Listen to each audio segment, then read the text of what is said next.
Welcome to the Rob Call Bottom Up Show. It's available on Pacifica Radio, Progressive Radio Network, iTunes, SoundCloud, Stitcher, YouTube, and more.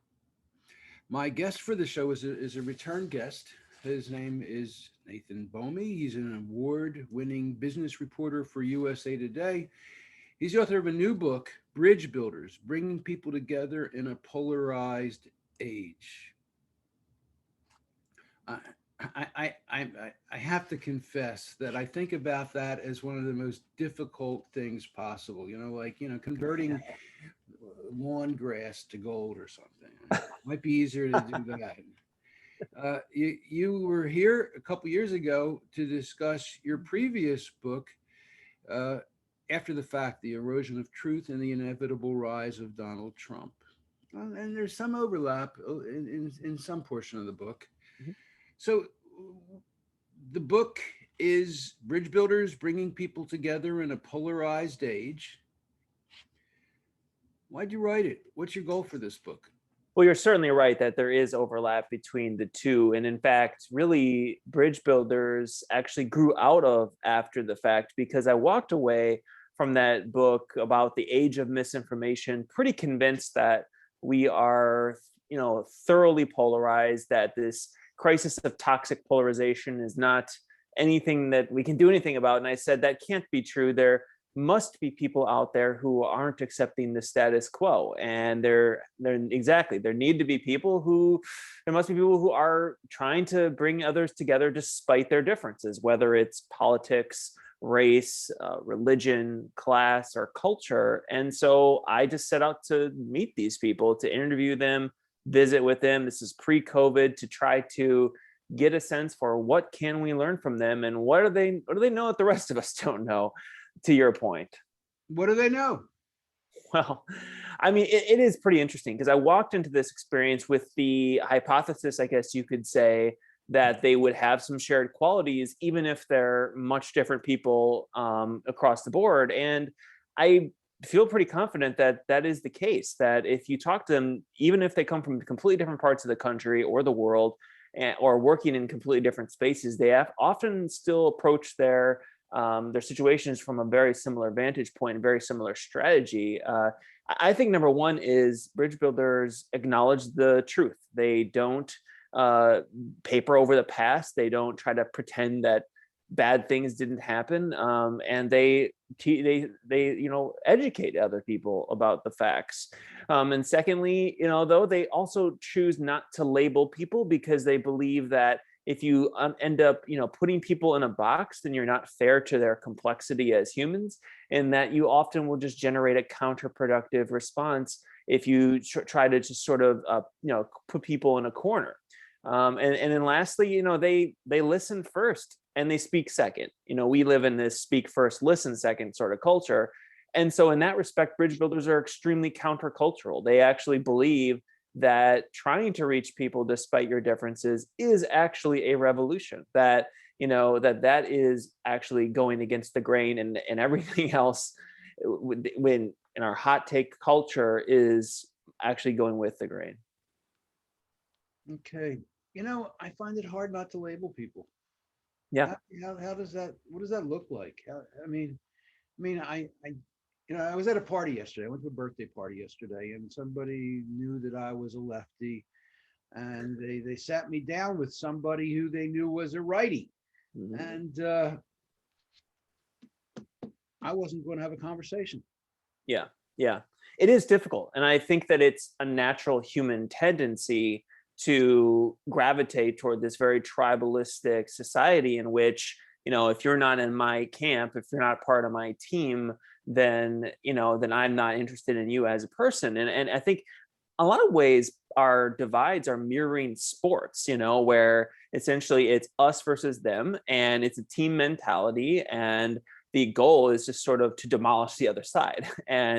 But unfortunately, we live, or perhaps fortunately, we live in a society in which, or at least that's politically set up so that we are not going to achieve any progress unless we actually work together. So the way I see it, Rob, is that if that it may, it's understandable to try to that it's hard to not to label people, But if our goal is to achieve progress on something like climate change, for example, then we know the way our two-party system is set up, we're going to have to engage the other side. And we don't have to compromise our values to do that. That's what's interesting. Like, you don't have to compromise who you are, but you do have to at least show that you're invested in the story of someone else, because our destinies are sort of interwoven with each other. But when the story the other person has is QAnon or that Trump won, yeah, how do you deal with such flagrant craziness and lies? Yeah. Well, I don't think we're investing in stories like that. We're not investing in the story of a conspiracy theory necessarily. We're investing in the story of them as a human, and the fact that they have certain motivations or certain things that drive them that may sometimes be legitimate, may be illegitimate, but we care for them as a human because, as Dr. King said, we are caught up in this inescapable web of mutuality. I think the way that Valerie Kaur put it in her book, See No Stranger, she's a Sikh civil rights activist, and really dynamic book where she says, you are a part of me I do not yet know. And we can't advance unless we advance together. And so I agree that QAnon, for example, which I've written a lot about, is unbelievably troubling. And it's really best described as a digital cult. That it is actually very enticing, very alluring towards to the people to whom it appeals. But I think the best way to say this is, first off, bridge builders don't accept hate. They don't accept exclusion. Those things, there's never any room for that, never any tolerance for that. We have to say that right away.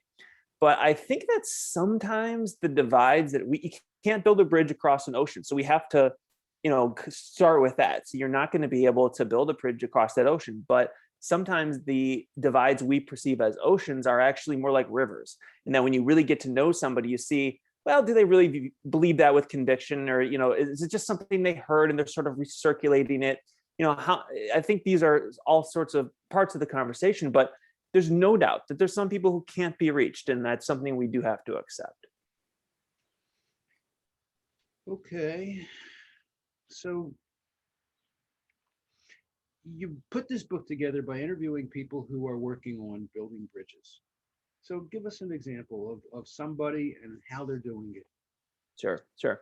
Well, I think there's a lot of interesting people in the book, and I can't really cover them all here, but I'll give you one example of someone who just ask for one. Yeah, how about someone who's not politically aligned with most of you or most of your listeners, but who actually is sort of paving the way for building these bridges across partisan lines, and that is a person named Bob Inglis, who's a former Republican congressman from South Carolina, from one of the most conservative areas of the country, who still considers himself to be a tried and true Christian conservative, but has become a very vocal advocate for the need for conservatives to get on board to do something about climate change. That he believes that, of course, climate change is caused mostly by humans, and that if we don't do something about it, we are going to have ruinous consequences. And he is trying to show his fellow conservatives how action on climate change fits within their values. And that, I think, is really interesting, because oftentimes the approach that we on all sides of the fence on various issues try to do is try to get someone to change their values. But what he's trying to say is, okay, no, actually, here is why your values as a Christian or your values as a conservative actually are aligned with the need to take action on climate change. And I find that to be a dynamic approach, because because in this tribalistic culture, if you try to get someone to leave their tribe, chances of that happening are pretty slim. But if you get to say, no, your tribe actually is closely identified with the other tribe, then you kind of can get someone to change their perspective, not necessarily change who they are. And I think that's a really interesting approach. I like that. And that makes a lot of sense. Are there other examples of issues that left and right tend to be on the opposite side of, where there is room for finding common ground for bridge building? Yeah, I think there are. I mean, I think that, in the introduction to the book, I talk about how immigration, for example, is an issue where there's a really wide gap in what we call second order beliefs, which is this this basically, big term that essentially means what people believe that other people believe. And what we find is that Americans actually often tend to exaggerate what the other side actually believes. They don't really know. And immigration is one good example of that, where there's actually a lot of common ground. Democrats often tend to think Republicans are more anti-immigration than they are, and Republicans tend to think Democrats are more pro-immigration than they are.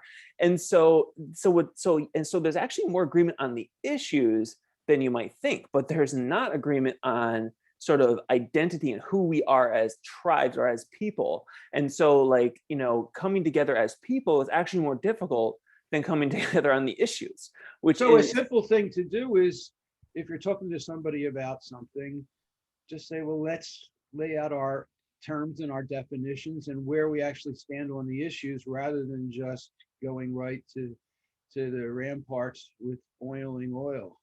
yeah. And I think you can even actually take a step back, even further back, and actually start with something that's not political. I mean, I think I actually took the very mechanistic sort of approach of interviewing professional mediators for this book. And this is chapter 9 of the book, about a group called the National Conflict Resolution Center. And they're actually mediating disputes that are completely apolitical in many ways. Marriage disputes, or disputes between a business or a workplace conflict of some sort. They actually have done stuff in the military. It's very interesting. And so I asked them, what lessons can we learn from you in terms of how you approach these things? They say they actually start these sorts of extremely bitter conversations or debates by getting people on even just the thinnest of common ground, just the thinnest of common ground. So that, for example, you figure, I'm making this up. This is an example from them, but you figure out, something from your youth that you share. For example, you share a love of the same baseball player or something from the 1980s or the 70s or whatever. You build something really small, and you start to work from there. Because once you say, actually, we're not as different as you might think, then you can start to approach the real differences and start to appreciate those. Okay, that makes sense. So tell me about another one. Tell me about another organization and how they do things. Yeah. Well, I think that there's a group called the Charlottesville Clergy Collective that is based, of course, in Charlottesville, Virginia, and they are founded by a guy named the Reverend Alvin Edwards. Pastor Edwards is of the Mount Zion African Baptist Church there, and he actually founded the group actually in 2015 after the murderous rampage in Charleston, South Carolina. But the group really didn't pick up pace until after what happened in Charlottesville in 2017. It's essentially an interfaith group of religious leaders throughout Charlottesville who are trying to grapple with the legacy of slavery, the legacy of Jim Crow, the legacy of churches in particular who have caused harm amongst people of color, and Black people, of course, in particular, and the legacy that still leaves today. And they're dealing with really difficult issues in Charlottesville, understanding that they have to, because the future of that community is predicated on that. But what they did to begin with was they said, we actually just need to get to know each other as individuals. So they had lunch together, people who completely different sides of the fence, and said, well, let's just form relationships. Let's get to know each other as humans before we tackle some of these difficult things.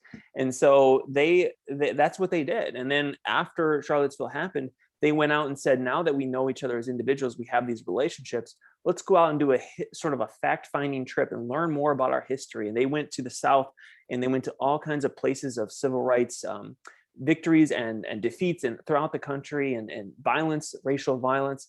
And they started to absorb these things and learn more about them together. And I think that those kinds of experiences can actually set the stage for, these are people who are trying to go back and they lead congregations in Charlottesville, and then they can have honest conversations with the people who look up to them. And I think that's really where we can make a big difference. But there's already a filter in place. I mean, you've already got the filter of who's going to join that and who's going to say that's not worth it. Yeah, no, I think that's a challenge. No, there is a challenge. There's another group I feature in the book called Coming to the Table, and they are also they're dealing explicitly with the legacy of slavery and And it's a very, very interesting group that's formed conversation groups essentially throughout the country. And talking to them, they acknowledge that actually in some ways, coming to the table is actually not that difficult. It's staying at the table that's difficult. Once you kind of confront the fact that, hey, we as white people in particular, as white men, really need to confront our own racism, and I think that the impact that our ancestors and our families in the past and us as present individuals have had on people of color, I think that can be a really difficult conversation. Although I personally find Ibram X. Kendi to be really powerful on this topic in his book, How to Be an Anti-Racist, where he makes the case that we need to stop having this very binary conversation about someone is either a racist or they're not. He basically sort of says, listen, we all have some degree of racism. And so the question is really just about how much are you able to resist it and move away from that, move in the opposite direction. And so I think that, bridge builders, here's the thing, bridge builders, they believe in accountability, but they don't believe in shame. And there's a difference there. Shame is something that really doesn't work.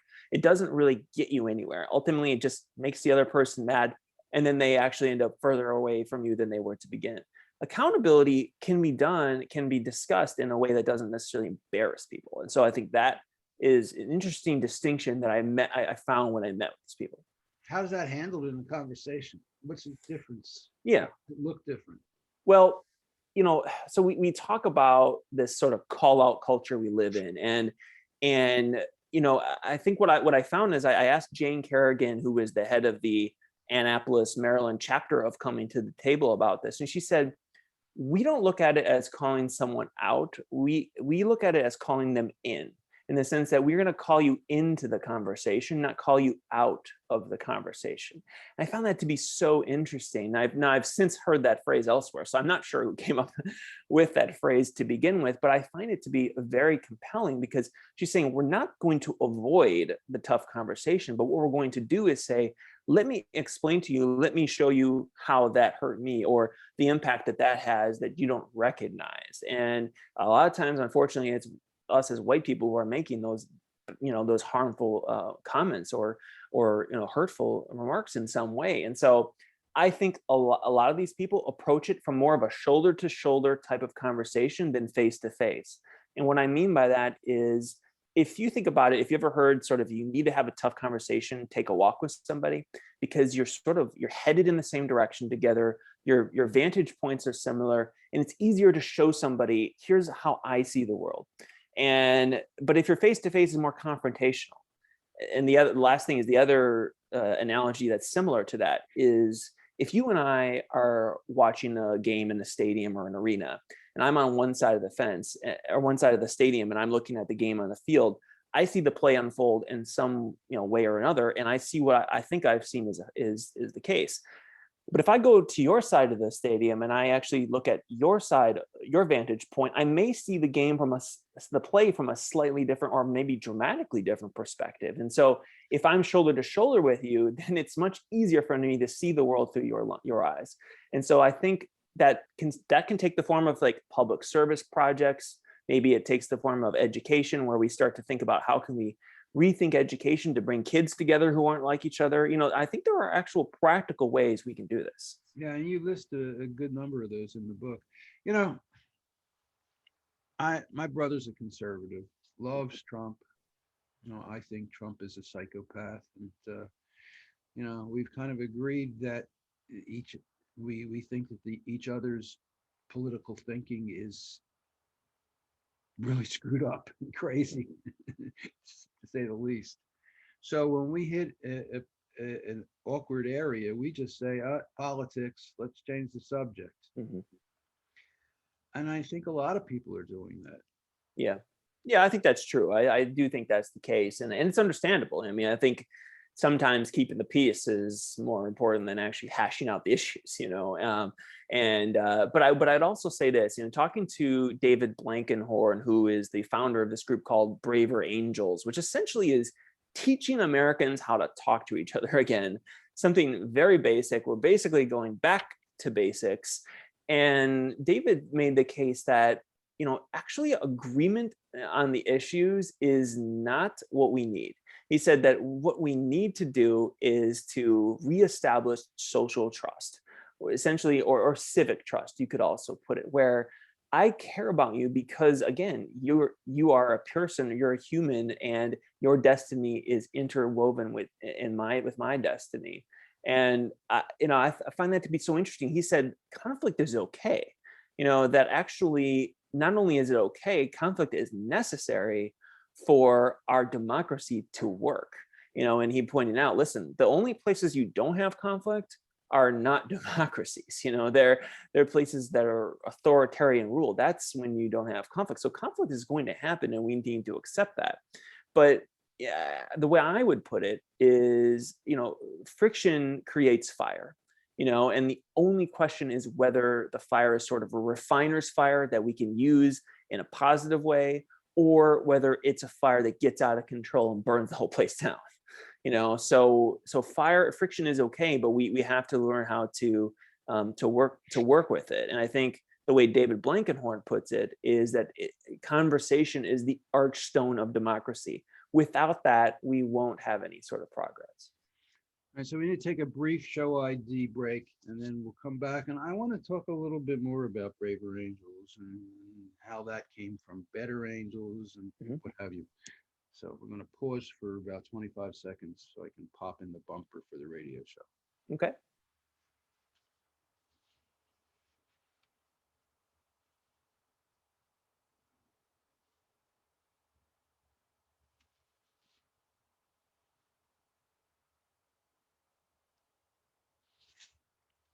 Okay, so tell us more about, you start the book talking about the Better Angels, and then you kind of morph to Braver Angels. So what's the deal with Better Angels? And Yeah.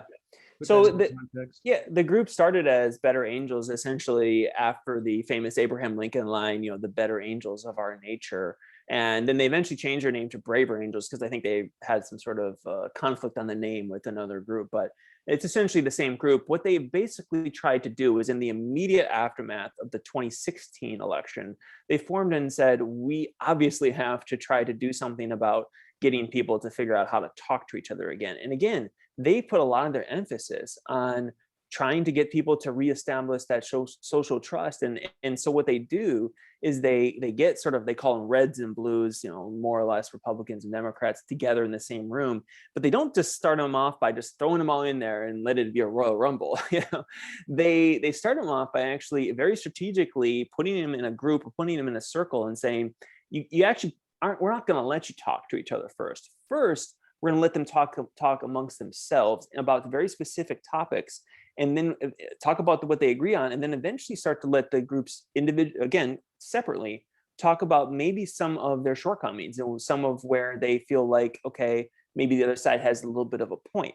And when you get to that point, I think that's key, because then the other side sees, okay, there's some humanity there, there's some doubt, or there's some disbelief, or and I think this is interesting because talking to David Blankenhorn, again, the founder of Braver Angels, he does not accept this premise, and I don't accept the premise that Americans can't change, that people are completely static, impossible to move.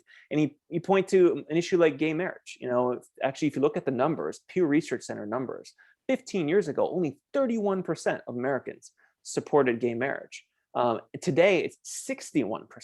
So in 15 years, we've had 30-point move on what was a extremely contentious social issue. So if Americans can change their minds about something like that, I think they can change their minds about a lot more than we give them credit for. But when you tell me that, I think that, the statistics show that in 30 years, the percentage of people who were highly involved in religion has decreased significantly.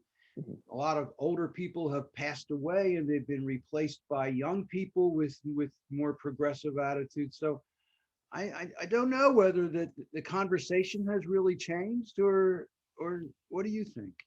I'm sure that that's played a role in it. I'm not a demographer, so I can't necessarily say to what extent that affected things. But I will say this: for my second book, I talked to someone at Pew who sort of posited that the rise of social media, believe it or not, might have actually had a positive effect on that issue, where it has sort of exposed people to the fact that they know a lot of people in the LGBTQ community a lot more than maybe they realized, and that those relationships, again, that were already there are maybe the reason why people change their minds. And I think that's interesting, because David Blankenhorn of Braver Angels said he was against gay marriage until about 15 years ago, until a relationship with another person who is part of the LGBTQ community actually eventually changed his mind on that topic.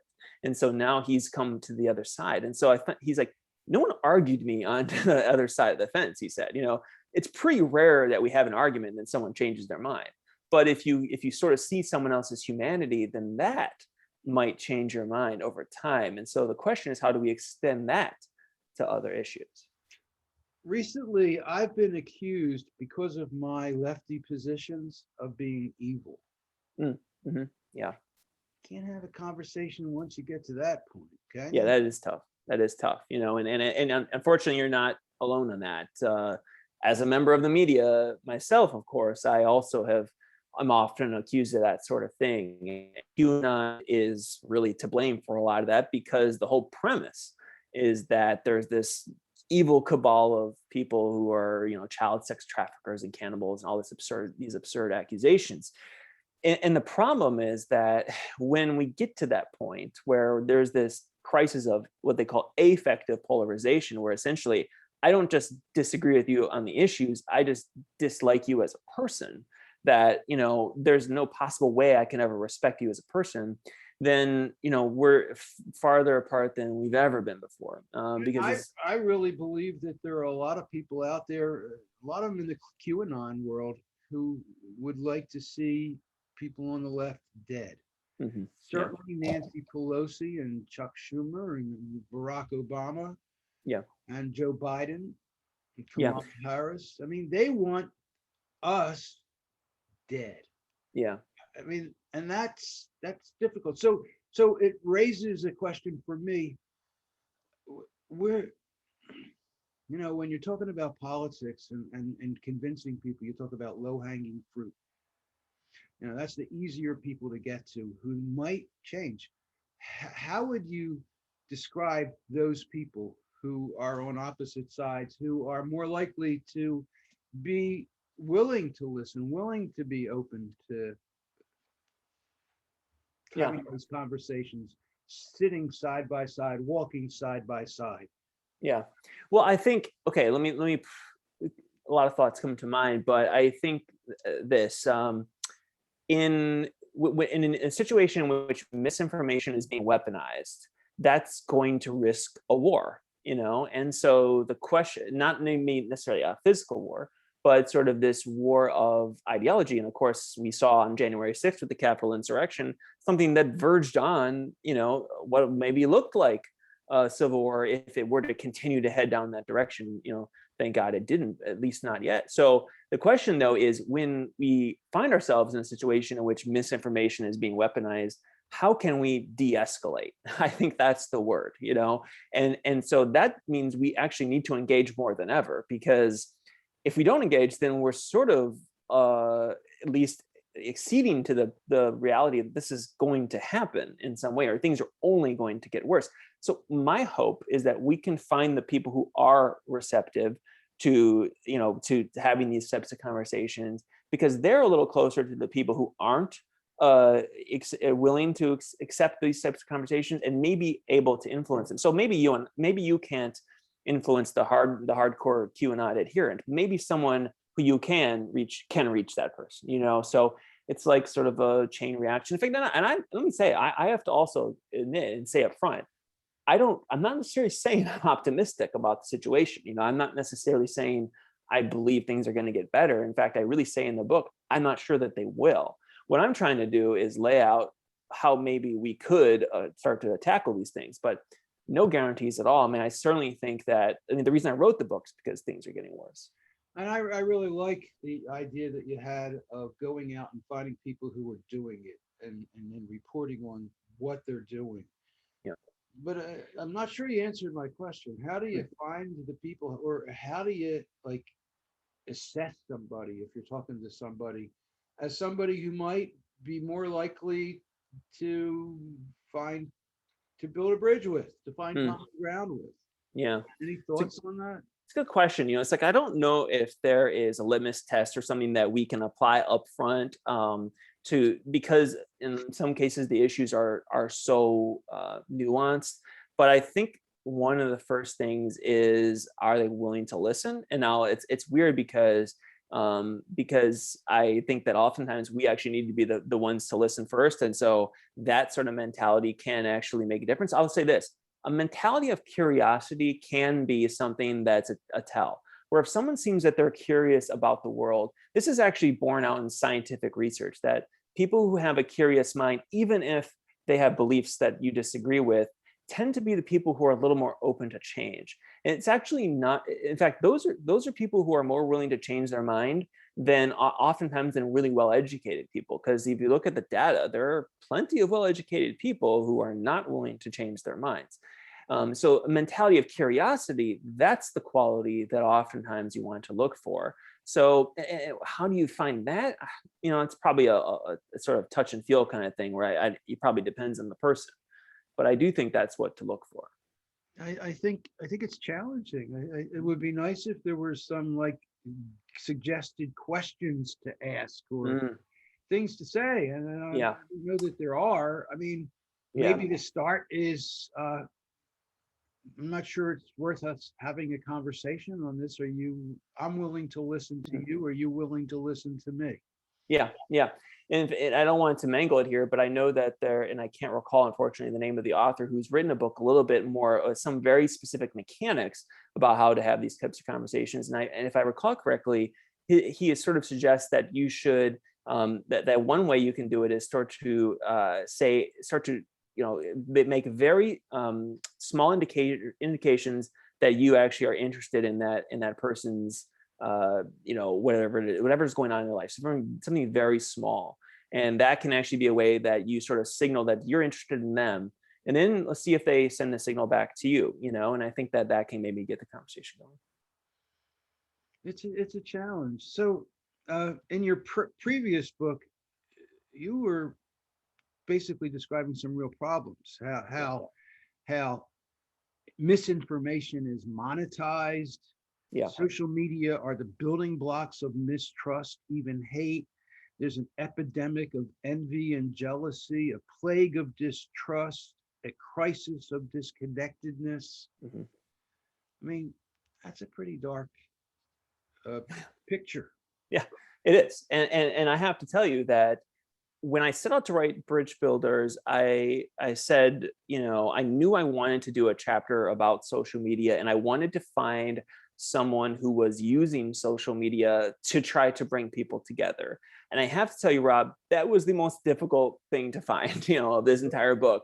Just to find someone who is using it in that way was extremely difficult. And eventually, though, through just organic sort of networking with folks, I finally came upon this organization called the Everyday Projects. And they are essentially a loosely affiliated group of Instagram accounts that started with a couple journalists who were doing reporting in Africa. And they just started posting pictures of everyday life in Africa. Instead of, they were there to chronicle the war-torn country of the Ivory Coast, for example, and then other countries have been Ghana and other poverty and other issues in Africa.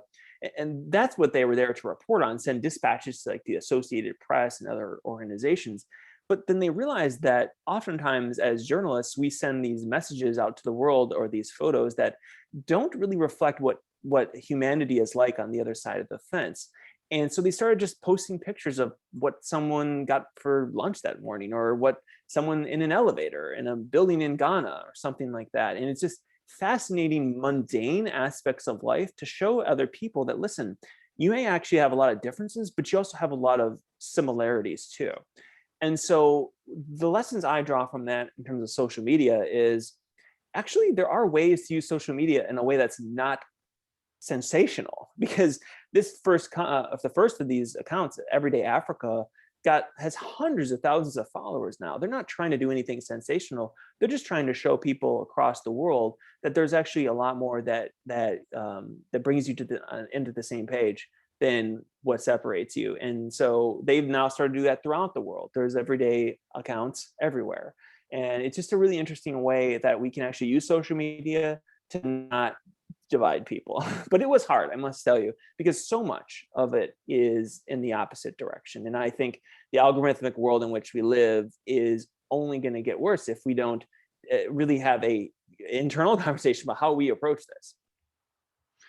And that makes a lot of sense, because that's where we can find common ground Yeah. on what we had for lunch. Yeah, right, I mean, right. it really could be that simple sometimes. You know what I mean? Yeah. Yeah. You know, Ibu Patel, who is the head of a group called the Interfaith Youth Corps, said to me, he actually thinks that the fabric of civic life in America is actually much more conducive to common ground than we give it credit for, in the sense that if you walk into the hospital, you're going to get treated for, your disease, whether you're Republican or Democrat or somewhere in between, and if the Little League, he said, Little League, the Little League coach is not going to say, your kid can't be on my team if I don't agree with you. It's like, there actually are ways in which we commune as a society, or we work I don't know. together. If I was a Trump supporter, I don't think I'd wear a MAGA hat into the ER. Well, yeah, well, and unfortunately, the fact that actually resonates a little bit is a sign of how bad things have become. But it is. I think Ibu had a point. But what's interesting about it, though, is what his organization is doing. What's his organization? It's called the Interfaith Youth Corps. And they basically are on college campuses, hundreds of college campuses throughout the country, essentially bringing young people of different faith backgrounds together. And they have, very difficult conversations. But actually what they do first is they do public service projects in a lot of cases. And they go out there and they serve the community. And I think what you find is that when you're serving the community together, then you're in that shoulder to shoulder type of situation where you can where a Muslim and an evangelical Christian and a Jew and someone of, other faiths can have difficult conversations. And then you also learn from the people you're serving. I find it to be very dynamic and also nonpartisan. And because there is a nonpartisan agreement in this country that investing in public service is a good thing. So in fact, under President Obama, they passed this by a wide majority to, I think it was triple the number of positions in like the AmeriCorps and in Peace Corps and the other public service projects. So, but they haven't funded it yet. And so if they get funding for that, we could get up to 1 million public service positions. Pete Buttigieg has advocated for young people doing a year of public service after high school. I think that's sort of, I'm not sure if that's exactly the right way to approach it, but the point is that there is a very compelling argument that public service can be a way where we can start to break down barriers. Okay. We need to take another show ID break now. And when we come back, I'd like you to talk about, you have a section, redrafting the blueprint of compromise. Mm-hmm. And I think that looks interesting. So we'll take a break now.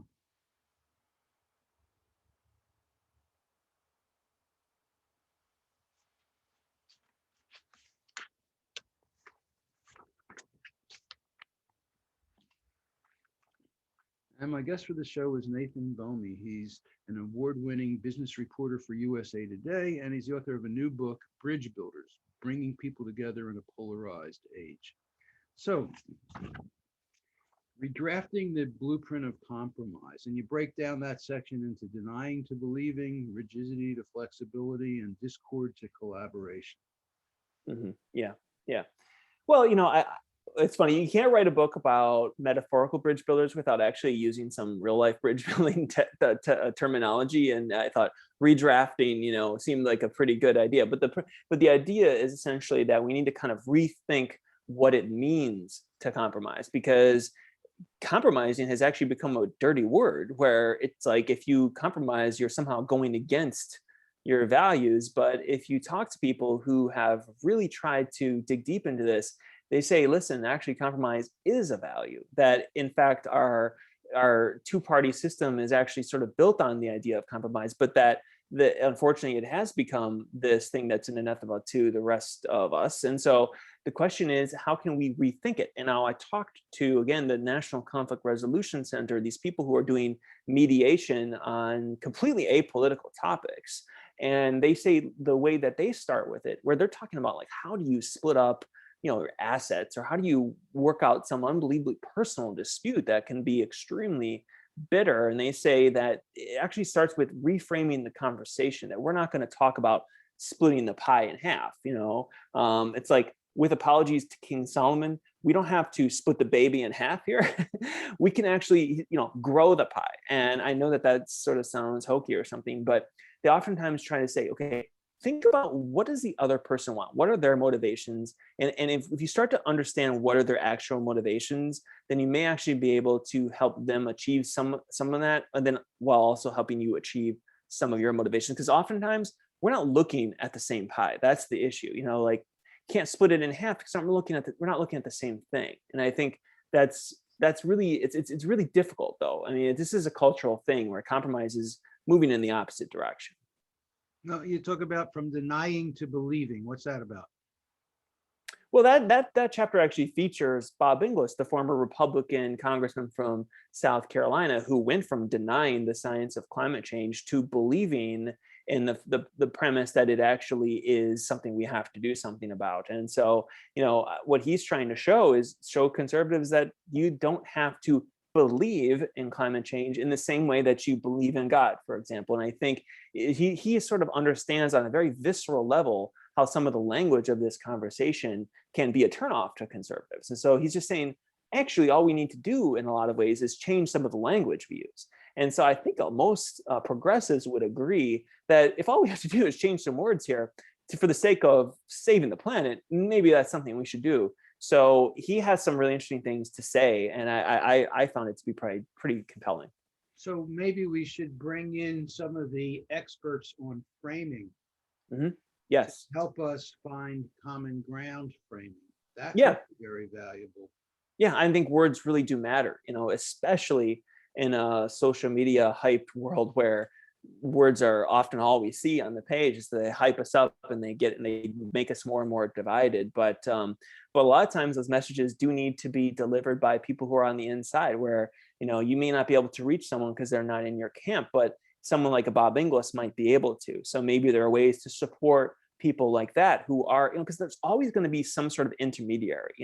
It's never a complete split. There's often people who are sort of on the fringe. And so how do you reach those people who have a foot in both camps? That I think those are the folks, those influencers who really can make a big difference. You mentioned Eboo Patel. And I found a quote in your book from him that I really liked. It's Americans over the course of time have enlarged the circle of inclusion and bridged divides within it. And that's what we need now. And, if you look back, it's really true. I mean, we've made a lot of progress. We are far more inclusive now than we were 20 or 40 or 100 years ago. I mean, big progress. So while what we are facing now seems like an uncrossable chasm, America has the history of building bridges. Yeah. And we've done it. We've done it in between people who you would never have imagined it. So it's hopeful. And I think your book is a very valuable contribution to this conversation and a catalyst for the conversation. I mean, we have to try. You're inspiring me. I mean, I really appreciate that. I really have recently had little patience with the other side. And I think that what you're doing by bringing these examples together in the book is a really good, valuable thing that I think can really make a difference. Yeah. Well, I really appreciate that, and that's all I wanted to do is get this conversation going. What really resonates for me after writing this book is Pastor Edwards from Charlottesville, who, a Black American who's been, immersed in this sort of post-Jim Crow Southern, town for so long, and trying to build divides between people of different faiths and different races. And I asked him, I said, how do you stay hopeful? How do you stay hopeful that people can change? And he said, I have to stay hopeful that people can change. He said, because if I believe that they can't change, then that's a belief that I can't change. And he said, I can't accept that ultimately I have to believe that everyone is capable of change. And I think you're right, that if you look through history, we have changed a lot. We still need to change a lot more, and I'm sure 50 years from now, we'll need to change a lot more, but again, coming back to Dr. King, the arc of the moral universe is long, but it bends toward justice. If we believe that, then, maybe we are headed in the right direction, despite what it looks like on a granular level. But again, I don't know. I'm not sure. It's possible we are regressing. And so that's why this work is so important. And that's why I tried to feature these folks. Some of your writing in our conversation make me think of the new phenomenon of the Karen. Yeah. The woman or the guy who makes a fuss in somewhere or does something racist or something like that. Yeah.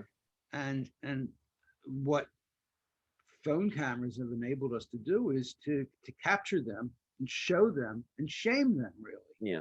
Yeah. And I wonder if it would be possible to come up with an alternative. I mean, it's like capture with your phone somebody doing something right. Yeah. Oh, I love that. Yeah, that's great. I mean, I think, and my perspective on that as a journalist is that I actually have a role to play too, in the sense that I'm always going to stand up for journalism against false accusations of fake news, for example, which of course we had to endure for 4 years under President Trump. But I also think I need to train the lens on myself and my industry and say, what can we do better? How can we play a role in building bridges? And I think one of the things we need to do a better job of is painting authentic portraits of people in their communities, whether that's people of color who have long been overlooked by or completely ignored by the press, or whether it's someone who's living in Appalachia, who I chronicled this organization called the 100 Days in Appalachia that's trying to tell authentic stories about the diversity actually that there exists among the people of Appalachia, and this, which has been completely ignored in a lot of ways by the press. And so as bridge builders, if you want to be a bridge builder as a member of the media, I think we need to think a little bit more about solutions and a little bit less about conflict. It's not to say that we're not going to continue to report about conflict. That'll never be a problem. We will always do that as an industry because that's what our bias is, really toward conflict. People often say you've got a bias toward the left wing or right wing or whatever. The real bias in the media is toward conflict. And so the question is, how can we also report about solutions? And when you actually look at the data, like the Milwaukee Journal Sentinel organization, which full disclosure is owned by my employer, Gannett, which owns USA Today. The Milwaukee Journal Sentinel has pivoted a lot of their hardcore opinion content toward writing about solutions. So with like mass incarceration, for example, or transportation issues, instead of just dishing out hot takes, they're trying to find solutions, and their page view numbers have actually rose significantly. So it shows people are like, they're invested. They want to figure things out. They don't just want to argue back and forth. Okay, so let's talk about solutions. That's the final chapter of your book. Yeah. And you've already kind of gone through it a bit, but let's review it again. You've got 5 different elements in bridge building solutions. Yeah. Acknowledge the past, educate others about it, and refuse to idealize it. What is that about? Yeah, I mean, I think what it means is we can't ignore what's happened in the past, and I think a lot of times, for example, on race, conservatives may want to have a conversation without talking about the past and say that's not relevant, but it is, and we have to acknowledge that. And I think Isabel Wilkerson in her book Cast put it really well when she wrote about how when the doctor comes to diagnose you, the doctor does not say, I don't care about what happened in your past. First conversation is going to be, tell me your medical history, because I need to know what's happened in the past. And so the history is always relevant, and we have to have that conversation. And then we talked about don't label people. Why is that a problem? Well, again, it's because if we put people in a box, then we're not fair to their humanity, not fair to them as a nuanced individual. Because I don't think anyone can define me with a label. Like I have certain views on that might be a little bit different than yours, or a little bit more nuanced. And I actually think it's not fair to them. And if we do that, then they're going to feel that they have been stereotyped, or they're going to feel like they've been misrepresented. And that's just going to ultimately lead to a counterproductive response that then damages me. That's what I think is so interesting. You label other people, you actually damage yourself. And that I find to be so interesting. There's room for selfishness in this bridge building effort, where I actually have something I want to accomplish, but to do that, I have to actually invest in the other person. And then embrace conflict. Hmm. Yeah. Yeah. Well, I think conflict is, again, goes back to the fact that, if you look at the premise of our democracy, it is based on conflict. It's based on, we're gonna argue, we're gonna talk about the issues, we're going to maybe fight about the issues, and we're going to hash out some sort of solution in the end. Because if we don't, then the democracy regresses. And so conflict is going to be there. That's okay. That's something that's normal. It's a very human thing. But the question is whether that friction creates fire, or whether that friction burns, the fire that refines or fire that destroys. And so we can be okay with conflict. We need to accept it. And we just needs to be more of a healthy version of conflict. And Amanda Ripley writes about that in her book, High Conflict, just came out a couple months ago, where essentially a little bit of heat is actually necessary to stay alive. Yeah. So it's finding the balance, really. Yeah. And then you talk about listening to, when most people would talk, make sure people feel heard. Yeah. Yeah. And I think this is a really basic premise, sort of very human premise, that a lot of people actually just want you to acknowledge that you see them, that you are aware that they exist, and that they have a fundamental, humanity. And I think a lot of times you look at like the suicide crisis we have, which I don't write about in this book, but a lot of times, counselors say that a lot of times people who succumb to that just wanted someone to acknowledge that they were there, and I think that we live in this, again, you mentioned it, I mentioned it in my second book, sort of this isolationist epidemic, where social media was supposed to bring us together, but actually is making us feel more and more apart. And so I think what we need to do is show people, listen, I'm invested in you. I know you're there. I understand you have a perspective. You have views. I understand why you came to those views. I will listen to you, even if I disagree. And I may not agree at all, but I'll still listen, because after they tell their story, then they're more likely to listen to you. And that's the key. It's like, actually, the goal of listening is to be heard. And so I find that to be a very dynamic dichotomy. The goal of listening is to be heard. Yeah. I like that. I have to write that down. So, it makes me think, when you label people, there's no listening. Yeah. Yeah, And that's so true. they kind of go hand in hand, really. Yeah, they do. They do. I agree. And it's not even just labeling people, it's labeling beliefs, it's labeling policies. I mean, I think about some of the conversations I have with a couple people who are conservative, and it goes, the conversation goes dead if you say you're this or that is this. Yeah, right. Rather, and so maybe the simplest thing one can do to open up the conversation or prevent it from being shut down is to say, well, let's talk about that.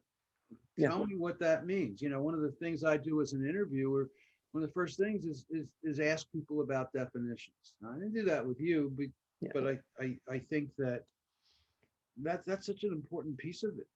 Yeah. And you've done it anyway. You did it with compromise and you did it with conflict. I mean, Yeah. defining the conversation is really an important part of it. And in a sense, if you go to that, well, let's talk about the definitions here. Yeah. And you're in a conversation with somebody you're trying to build bridges with, just asking that question kind of cools things off a bit. Yeah. It shows you're willing to listen, and it shows you want to understand. And it seems to me like that could be a really fruitful place to go. Yeah. Yeah, I think so. And I think, um, you know, I actually think you call it to mind this group called Iraqi and American Reconciliation Project, which I write about in the book, and met this amazing man named Azar Maluki. He's an Iraqi dermatologist who lived in Najaf, Iraq, and was there during the second war between Iraq and America, and the insurgency, of course, and the occupation of his homeland by America. The fact that his homeland was destroyed in many ways, people, of course, lives ruined, history destroyed, and talking to him about, how he doesn't label the other side, I found to be so interesting that he learned over time through these relationships with Americans who actually came and tried to just plant some trees in his community, that there is a difference between the American government and the American people, which is interesting. And so he said, well, actually, I can't label all Americans as the same because there is nuance there. And so he eventually, and I said, how do you keep hope? And he said, well, because he believes that love resides in the heart of every individual. All it needs to happen is we need to polish it, need to bring it to the surface, was the phrase he used.